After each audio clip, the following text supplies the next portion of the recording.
大家好，我叫吳艾婷，我係深圳人。Hello, my name is Binny. I come from Shenzhen, and I'm doing Bachelor of Arts in University of Sydney. Hi, I'm Jessica and I'm from Indonesia and I'm studying Bachelor's of Commerce, majoring in Econ. 안녕, 나는 김은정이고 지금 호주에서 6년째 살고 있고요. 시드니 대학교에서 미디어를 전공하고 있습니다. 你好，我叫丁翔。I come from China. I'm John, and I'm doing game design in IT. Hi, apa kabar? My name is Jessica. I'm studying International and Global Studies, majoring in Government and International Relations and Indonesian Studies, and I'm Indonesian. Well, my name is Gabby Ramia, and I'm an academic at the University of Sydney. My department is the Graduate School of Government. One of my research areas, I'm an associate professor here and I teach public policy. One of my research areas is international education and in particular the welfare of international students. I'm Dr. Dinesh Wadiwal. I'm a lecturer here in the Social Justice and Human Rights team.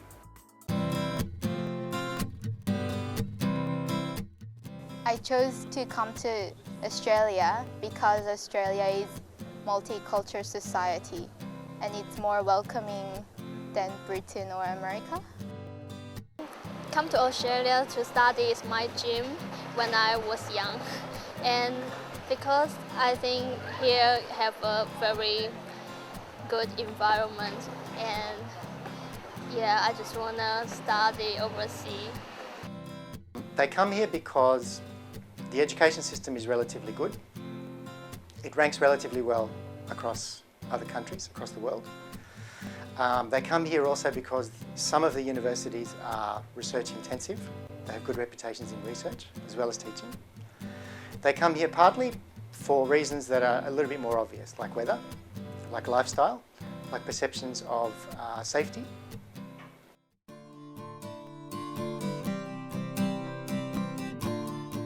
I think the biggest one would be the cultural difference. Well, I think it's the culture, because there's a major difference between Indonesian culture and Australian culture. Yeah, I think that's one of the main problems. Most of the bulk of our international students are from Asia, one part or another. And they're just much more vulnerable culturally, inside the classroom and outside. The culture is so different, so that's why we have to adjust. Well, in my experience, I have to adjust myself. You know, a lot of pressure seems to be placed upon international students to somehow integrate and not enough focus on the way that the rest of the university community includes international students. So I think the focus needs to actually be on how do we include people that we invite into our university better. That to me is the real challenge. It's not picking on international students for not integrating enough. The biggest problem for us is language. I still think it's the English problem. Although I have some English skill when I come to Australia, but I face problem every single day when I communicate with the people here.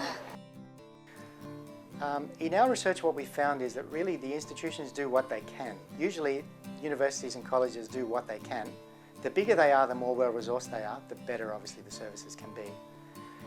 The first thing to say is that the services are often inadequate for the number of students and the types of needs that they have in terms of language. Though there are lots of courses there and they are free to access for the most part, both financially free and they are open to access for all students.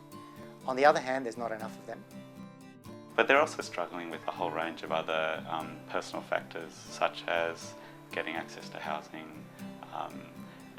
sustaining a decent amount of income to live upon, and you would know that Australia, Sydney particularly, is one of the most expensive cities in the world now, so there's a real challenge for students. Sydney Uni is near the CBD, and now I'm currently renting a place in Ultimo, and it costs me $360 a week. Yes. And I think it's a lot of money, and then You only have one bedroom, but you need to pay like nearly $300 per week. And yes, I think it's too expensive to stay in here.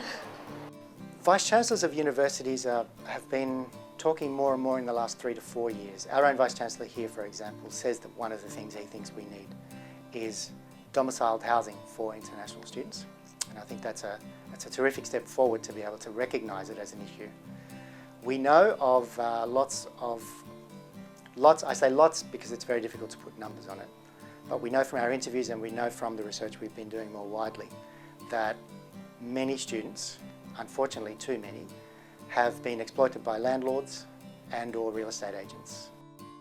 Visa is a problem as well after we graduate.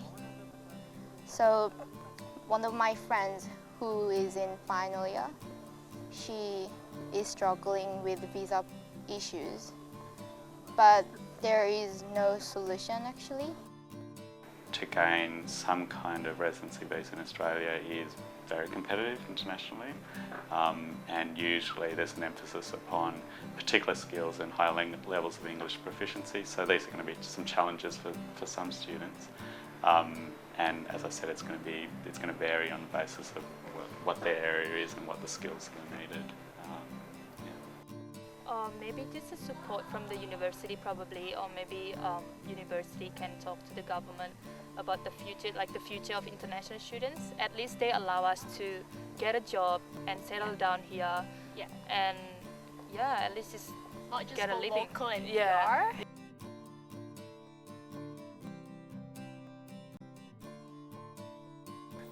First thing I would say is information is a really crucial resource, and international students have not been very good at gaining access to enough information. Sometimes it's information that is absolutely crucial to their welfare. But unfortunately, I think it's a combination of educational institutions not being diligent enough in making sure that students have access to that information. It's often the students themselves that need to make much more of an effort. But you know yourself, if you're 18, 19 and you're leaving your home country for the first time, there's a lot of reasons why you wouldn't look for information. Because you may think, well, there's not going to be a problem. But information is a crucial factor.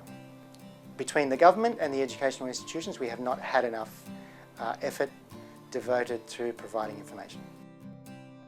Any increase in the amount of information that's available to students to assist them to make a choice, but particularly get some kind of understanding of the kind of conditions that they're going to face when they come to study in a new country, and particularly, as I said, in a completely new environment such as Sydney, is going to be really useful for them.